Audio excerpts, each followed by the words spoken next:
Alors, Christophe, un nostalgique, je croyais plutôt des Clash, mais non, finalement, des Beatles. On peut aimer Mozart et voilà, ramener au XXe donc siècle. un petit rappel, un petit retour en enfance et ses premiers albums. C'est vrai, enfin j'étais vraiment petit, parce que la dernière fois que les Beatles sont venus chanter c'était en 69, donc c'était pas vraiment ma génération. Non, je trouve intéressant, c'est que c'est pas vraiment de la BD, ça fait plus des accumulations, j'allais dire, de petites histoires, de petites cases, des textes off. Et en fait, ça raconte l'histoire des Beatles, mais ça s'adresse pas aux spécialistes. On peut s'y plonger dedans, ce qui se passe en parallèle à cette époque, les premiers concerts, les séparations, etc.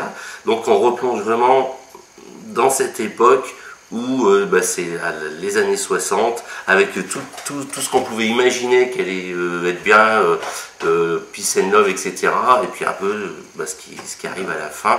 Donc voilà. Il y a le démarrage aussi, ouais, il commence à devenir... Il y a les débuts, le Beatles qui ne fait pas partie du groupe. Enfin, tout ce qu'on a déjà entendu, qu'on connaît même sans être spécialisé dedans, plus tout ce qui va être vraiment les petits à côté.